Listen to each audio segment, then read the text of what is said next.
After an amazing run by the underdogs of A-Team, we're back with HGC China playoffs, and we're going to continue following this miraculous team that has upset and surprised so many of us. Tetcher, what would you describe this ongoing phase of the playoffs? Trophy, get it, oh, get trophy, it, let's get it. Oh, no, Kendrick. Tomorrow we shall be prepared. Sorry, what was the question? I was distracted. One word, one sentence to describe the madness that we're currently witnessing in HGC China playoffs with the A-Team. Quite frankly, miraculous. It's very impressive. They've managed to win their way all the way out of dead last position.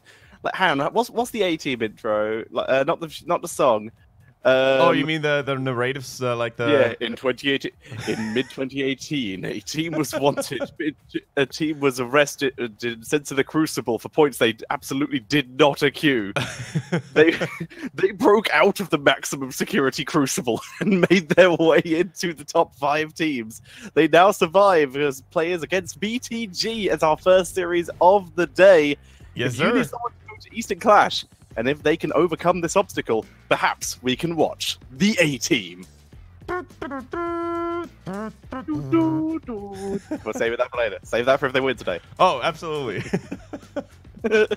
All right, so, I mean, it's just madness, right? So the A-Team, compared to the tiniest of Davids to face bigger Goliaths, right? Every opponent is getting bigger and bigger, yet the David remains. Would be a very different story that if just like David beats Goliath, just like, oh, that's a relief, and then shows up a bigger Goliath. He's like, I'm gonna need a bigger sling. Then comes this bigger, meaner brother than his cousin until you face the one and only. But straight up Dwayne the Rock Johnson, just the last Goliath. No, it's absolutely amazing to see this unknown team just thrive and surprise so many people. It's actually amazing. But today, ladies and gentlemen, there is going to be the gatekeeper. They're going to have to face the gatekeepers of Beyond the Game, because today, I mean, we said it kind of yesterday as well, you know, when they faced KT and RPG, that these would be different kinds of opponents than Team Nut, for example. But today, we can definitely say that this is the border between, you know, okay play in China and absolute top tier play. At the very latest, when they face CE, there's going to be a different kind of environment that they're going to have to face. There's also the factor here that the A-Team, they seem to perform better with a warm-up. They were able to get a 3-2 in the first series yesterday, a 3-1 in the second, and a 3-0 in the third. Now they've had a full day's break, basically, which is obviously nice. You're going to be less exhausted, but the question is, will they have been able to keep and carry that momentum into their match versus Beyond the Game, which both of our Chinese casters believe will be able to achieve a 2-0. Absolutely true. You saw it there. You saw Q on the left-hand side and Diao on the right-hand side. Both root for or give their predictions over to these gentlemen to Beyond the Game. You can see it now on that beautiful stage. The team consists of, still no surprises here, of course, 619, the tank player, LLK, assassin superstar in the league, Druid, the healer, ever so reliable, Dancing, improving so much, and 3, the youngest and newest member of the team, coming all the way over from Team SOA from last phase. And he's pretty terrifying. He has been putting on some insane plays, especially on that Yrel. Yeah. Anytime I see 3 on Yrel, which is a consistent theme, I'm always a little bit nervous. But the A-Team, they have shown that Bruiser can bring out that Malthael, who is one of the heroes who can actually lane against a Yrel pretty reasonably. Let's find out if they do that, as we do show up the A-Team here with Jaina, most likely on Jaina usually. Yeah. Olele, what a legend on that Greymane he has been over these last couple of days. Bruiser as well on Malthael and anything else you put him on. Kaitu, what a revelation, from really struggling with KT back in the day to being an absolute legend in the previous day's play. And then, of course, Saint Ukov, just massive versatility, playing any support that is thrown at him with the greatest of ease. Yeah, and especially Saint Ukov yesterday on the support role when he busted out that Alex Strasser, and he did it many times yesterday, mind you. It was terrifying. He always found that sweet spot of when to put in the Dragon Queen trade at the very right moment to really make sure that his team was able to overcome all odds in those team fights. But the numbers don't lie. Today, it's going to be a different kind of opponent they're going to have to face. More than double the KDA here in favor of Beyond the Game. Kills on average per game also speak a heavy bias towards Beyond the Game, but it wouldn't be the A-Team. It wouldn't be the underdog Cinderella story if we wouldn't give them at least a little bit of a chance here. And just like yesterday, the trend continues. The A-Team chooses the battleground in which both teams are going to face each other. And maybe, with Battlefield of Eternity being the first map of the day, they can continue what they started yesterday.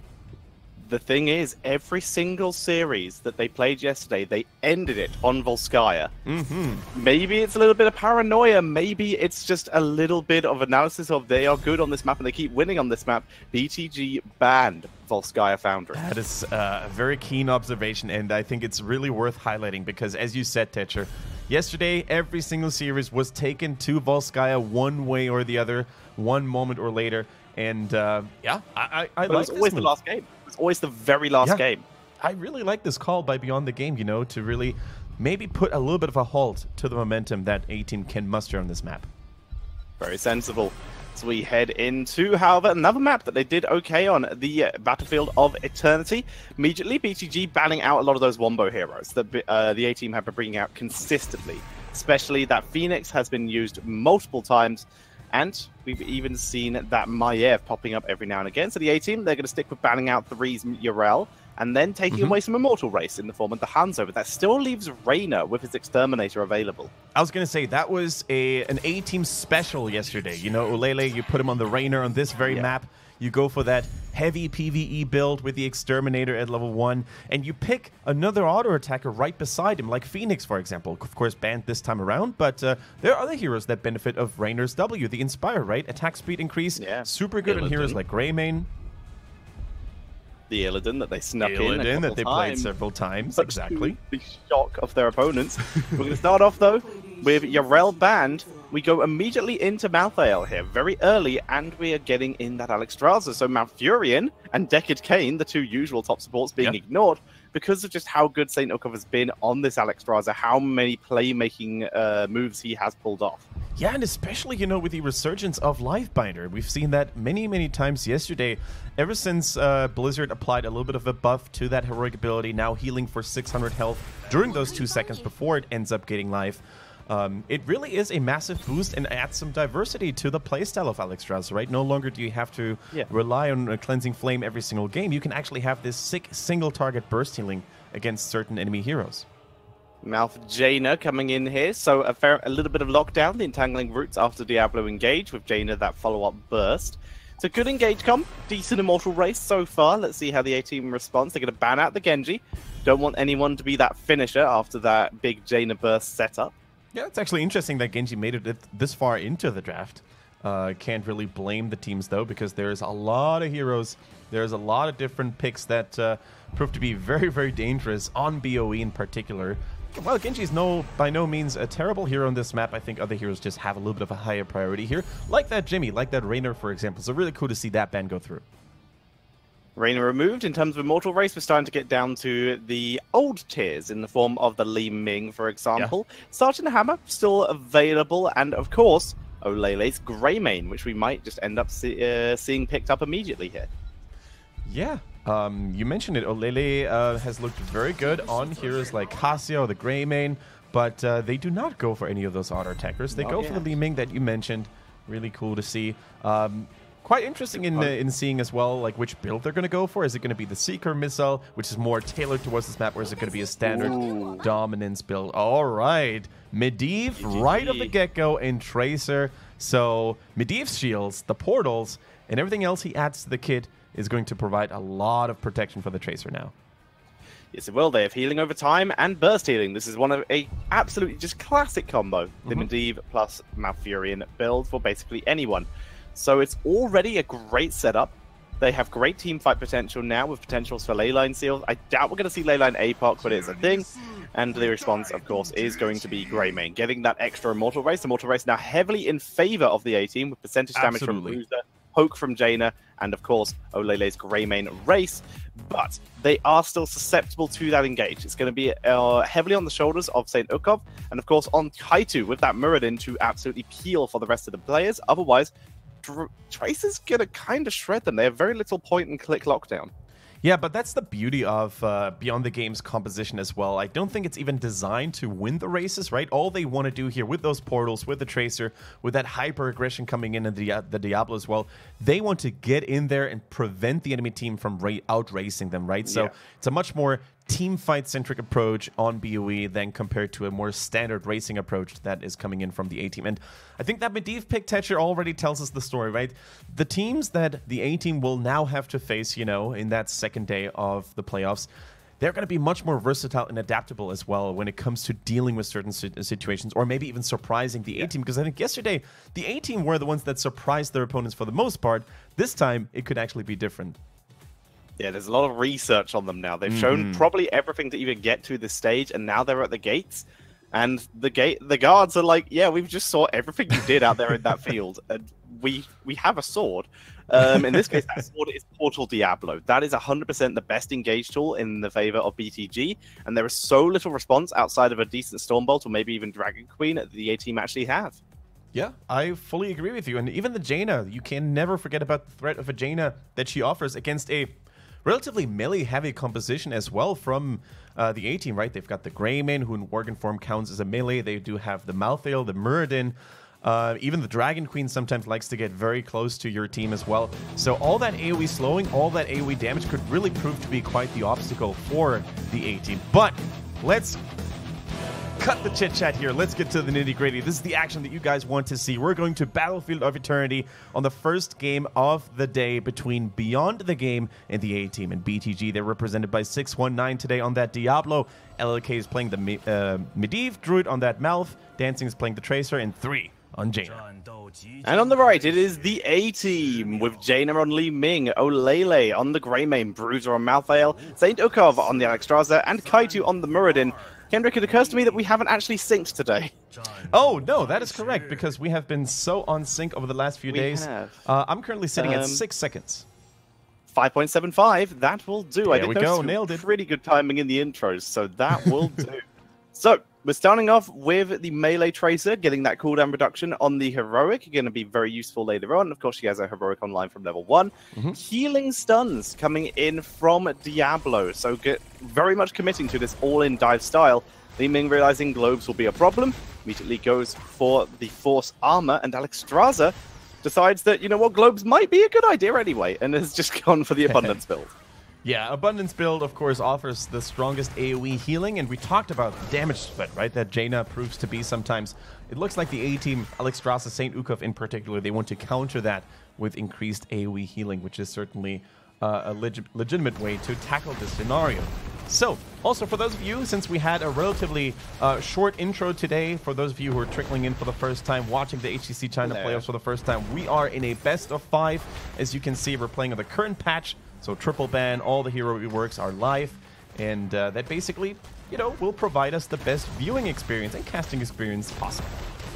That it will. Gives us absolutely the best options in terms of everything, quite frankly. And this is the playoffs. For those of you who are also joining us, we have already found our 2 Crucible teams via the playoffs. That is Team Nut, spoilers by the way, Team Nut and Team RPG. So we wish them luck in the Crucible. And now we are looking in this very match to find out who will be our 4th team going to the Eastern Clash. As our top 3 teams are already confirmed, it's all about order and seeding now. Exactly. So after this game, whoever may come out victorious of it, we're going to find out who is going to have the better seeding, potentially, you know, avoiding the heavy hitters from Korea. But it's safe to say that the winner of this best of 5 will definitely 100% go to the Eastern Clash in Korea as well, which is going to be amazing. For Beyond the Game, it would be a nice comeback, you know. Last year in 2017, they were represented at BlizzCon. They also went to the 2nd Eastern Clash there. But ever since then, the team has been in a little bit of a slump, and the One actually stole their place of glory. But if they make it out of this series alive, they're going to be back on the international stage. And for the A-Team, of course, it would be the greatest sensation they've ever had in their relatively young HGC careers, right? An absolute newcomer from the amateur division already on what could be the biggest stage in Asia right now. Yeah, running a different tank to the one they started this season with as well. So this is already an incredible performance to be able to get this far. Now they're looking to drag it further, kicking and screaming into the next couple series. As level 4 is available for both teams. Dominance for Li Ming, nice and standard there. Yep. Parting Gift, no untouchable for Tracer. And currently Malfurion is holding on to his level 4. Yeah, I mean, the roots talent at level 4 is always a tricky one to pick. Sometimes you want to go for the broccoli if you want to have additional damage and zoning, and sometimes, you know, sieging up because it intercepts with enemy buildings. But looks like Malfurion is going for the bigger roots and the longer duration of it. So, that zoning. Yeah, absolutely. Against a melee-heavy team, you trap several heroes in one route. That is going to give you a lot of value. Race massively won by the A-Team, but this is exactly what we expected. Now the question is, can they get past the defense? With Medivh, with the actual team here, looking for more stacks on that Arcane Rift, is a full defensive play, but of course this is against the Li Ming. Li Ming will eventually burn this down. The question is, how quickly can Tracer burn down the A-Team Immortal to give them the opportunity to try and make the counterplay? Here comes the dive. We see St. Okov caught in the Immortal stun, looking maybe to get caught in a second, drops the Dragon Queen as Kaito drops low, is able to leap away. Good wind buffer for the counter, and they clear out the Immortal. Now it's all about the dive. Looking for St. Okov here. Wind buffer is good, but the Dragon goes down. Now Bruiser and Kaito backing up. Olele goes way too deep, and he goes down. He was going to try and snipe those stacks. Yeah, I think Raymond, you know, he sniffed his opportunity there to maybe get a kill or two. However, it was beautifully denied by the Medivh. And as you can see with that fight now, with 2 members still being dead by the A-Team, the momentum of this push, although it was a pretty healthy Immortal, is pretty much, you know, halted, pretty much stopped for now. It's probably going to get a tower or 2 at the very maximum. This fort should relatively, you know, survive with pretty good HP. But that was exactly what Beyond the Game wanted. Maybe Tracer could have joined them a little bit earlier to catch some of the enemy members a little earlier there as well, but in the end, it's still a fairly even trade. Of course, in structures, the A-Team is still going to get a little bit of an advantage, but in terms of experience, as you can see, Beyond the Game actually ahead by a pretty small margin. Very little. No, like you said, it's not much, even with that Immortal. That is quite bad news, though. Yeah. The fact that any time you get an Immortal and you don't come out ahead in experience, you're going to have a little bit of an issue. They're going to try and snipe the kill. Once again, these are the stacks, but follow-up crowd control, not in position. They were just using this sort of a delay tactic to go for the bottom mercs. I wouldn't have hated them going in for the dive. Like, bringing everyone who was in that area to try and kill Medivh, because removing the stacks is always value. Yeah, you can really cripple his combat efficiency, you know, if you make him, you know, either go back so he won't be able to stack up in the first place, or if you're actually lucky enough to get the kill altogether, then he has to start at 0 once again. And I think you could really see in that previous team fight, as we are seeing an engagement on Kaito on the Murden, drops dangerously low, has the Dwarf Toss ready though, so definitely playing a little bit of... Whoa, okay, Rift's done. Yeah, it's already done. 5 minutes and 46. Boy. Holy moly. And that is the power, you know, sometimes when you have a defending team and you hit several members at the same time, all the time, while defending your Immortal, you can actually complete it fairly quickly, so that is pretty amazing. That's definitely one of the fastest stacking times I've ever seen here. He's also brought out the Force of Magic here, which is interesting. 25% extra spell power if you block at least 268 damage with your Force of Will. That's quite interesting. And that goes for a pretty long time as well. Yeah, 15 seconds. So the ability to potentially have Mage Medivh, like melee ranged assassin Medivh, is very viable here. Kaito very much missing Avatar, as he's been bullied early, is having to play a little bit further back than he would like. Yeah, and this Force of Magic talent, I think, is a straight-up response to the early stacking, you know, that is complete, because from now on, Medivh can actually afford to play a little bit more aggressively, to go in a little bit deeper, because he doesn't have to worry about dying and losing all of his stacks anymore, so... He's sniping Olele consistently. Yeah. Look at LIK, he's a cheeky Medivh. He is very aggressive, and I like it. I like the way. During all of that, of course, during the harass process here on the mercenary camp by the A-Team, we see Dancing, you know, getting, you know, Beyond the Game a little bit of a lead, actually, in terms of immortal damage. And if they could get it this time, that would be a big advantage for them. Kaito getting engaged on once again. He's standing in the abundance, but takes too much damage. Has to leave. Dragon Queen, though, is blocked. Is popped. Here comes Tracer turning around. Jada gets absolutely detonated as Kaito pulls back as well. Bruiser has gone very deep, doing some good damage, but once again, on his own, really. So it's going to be everyone backing up again. Olele, he's got cocktails, but his poke is far inferior to Li Ming's in terms of racing the Immortal. And as such, with that, we're not only going to see Dancing heading straight back to the Red Immortal, we're going to see Jaina being able to react to this Fallen Shaman camp. Absolutely true, and 619 on the Diablo in the meantime remains this immovable object. Look at him go and basically stalling out 3 enemy heroes at the same time. Great work also by Medivh, by LLK, and I think that's exactly what we're going to see later in those mid-late game team fights as well. You saw how low Diablo was dropping already. I think Bruiser would have loved to maybe put in a last rites on him, but with Medivh dropping 1 shield, you can actually block all the value from the Malthael and save your targets in need. Here comes the Blizzard. Lightning Breath onto Kaito, who is actually escaping. St. Ukov not so lucky. Ring of Frost doesn't actually hit anyone. Oh, actually, Portal. They're going to try and chase down Kaito here. Self-healing not enough. And Medivh got him. Medivh got him.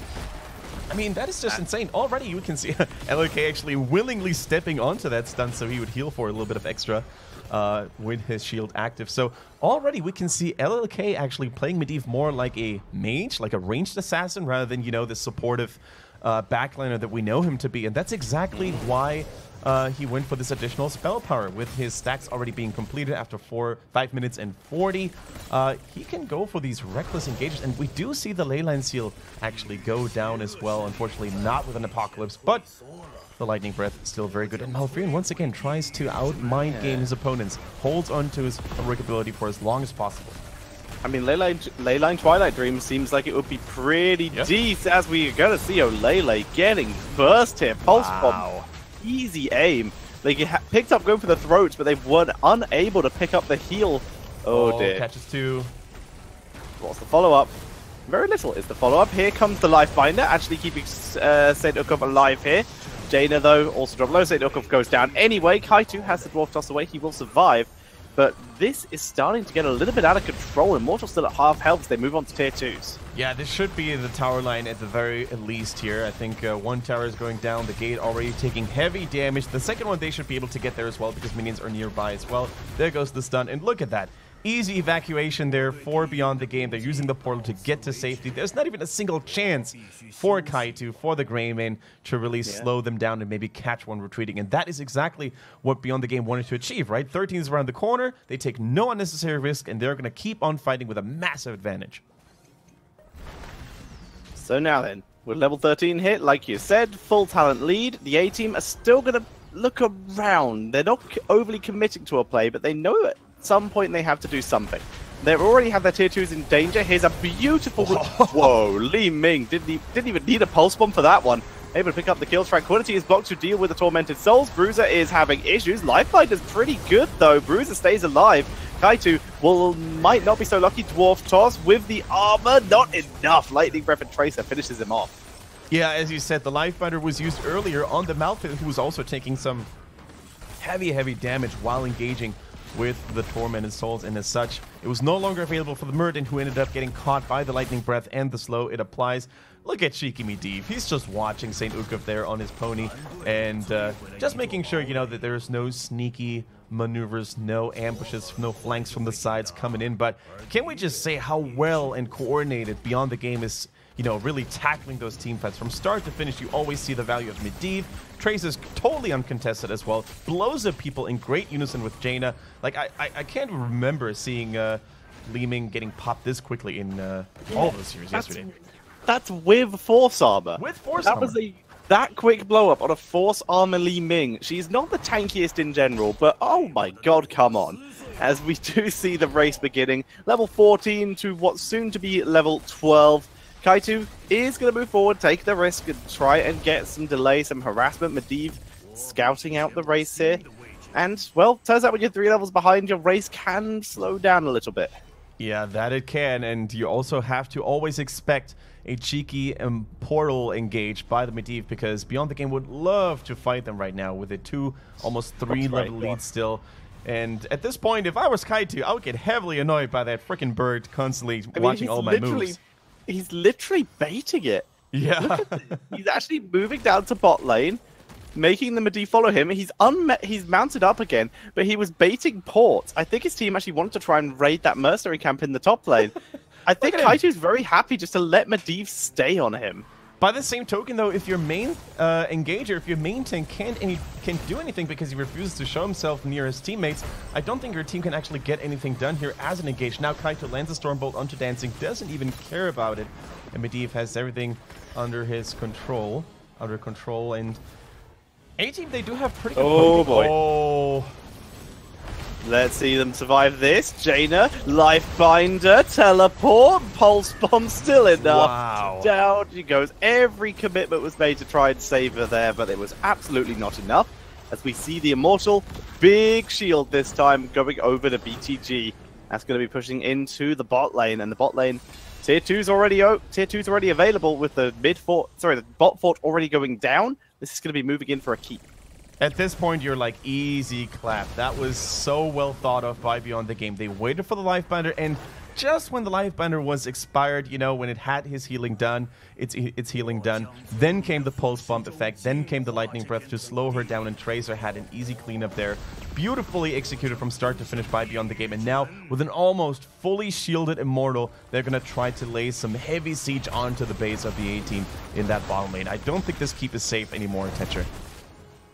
I think you might be right. As the front wall goes down, the Immortal still with just over a third shield moves in, and this is going to be one dead keep. Bad times. Dragon Queen is dropped here. Last ditch effort, keeping Kaito alive, using Lifebinder on Muradin. Jaina, the Force Armor can't even save from the Pulse Bomb. Jaina goes down on that Li Ming, and we see the keep go down as well. The Immortal's still got pretty much full health. They're going super far in with that portal. Tormented Souls, though, is pretty decent, but it's not even close to enough. As Tranquility shuts that down, Olele gets his team a kill. Oh. They got one. He goes down. Bruiser kills off Druid, actually. Wait, what? As we see Kaito turning this round, he's dropping low, but he goes down. Bruiser 1v3, looking to try and hold his team in the game. In the meantime, the Immortal ends the game. Yeah, the Immortal is already on the core. It is still pretty okay in terms of health. Diablo, Medivh, and Jaina, they're going to seal the deal once and for all. And looks like Dancing isn't even awake yet. He's just stretching it out and feeling good about himself and the A-Team. All the momentum, all that speed that they had built up yesterday has come to a crashing hold. The Diablo Medivh comp, it's very rare, but when it comes out, it is the whole idea of it is just a snowball comp. We choose when we engage, there's nothing you can do about it. As such, with the no cleanse comp, that's the issue with no cleanse, no burst healing comp outside of the Lifebinder, which is the issue of picking an Alexstrasza so early, was just completely countered. That was 100% due to the early Alexstrasza pick on a map that really doesn't warrant it. Yeah, and you know, we've seen this Alexstrasza by St. Ukov time and time again yesterday, and if you're beyond the game, you're probably going to have watched all those games, you paid very close attention to it, and they really overnight seem to have found the perfect way to crack the defense of that Dragon Queen. You know, either you put full pressure onto her so the healing will be weakened already on the Qs, or you just focus down on other targets so quickly because although Alexstrasza's Dragon Queen is so good, it doesn't have infinite healing. And the Medivh, can we just highlight LLK's prowess on that hero? Not only did he finish his Master's Touch so quickly, but also the way he planted those portals, the way he ambushed enemy heroes on the backline, it was just marvelous to see. He was more like a ranged mage than a supportive all-rounder that Medivh normally is. And Jaina playing that Li Ming, you're able to usually play around your opponents pretty easily with a Li Ming because you're able to dance around with the teleports. When your opponents could also teleport directly onto you and stun lock you, even the Force Armor's not able to save you against that kind of engage. Yeah, absolutely true. And the only moment where we really could see the A-Team, you know, hold their own against the onslaught of Beyond the Game was, I feel like, at the first Immortal. There, they really split up nicely. You know, they had superior poking from Li Ming on the one side and Malthael's throwing shade on the other side. And then they had so much damage, they actually won the race. And even then, though, they made one of the classic mistakes. They were, you know, too aggressive, too reckless. They let themselves get engaged upon. They lost 2 members. And even then, with that massive Immortal advantage, they couldn't really use it.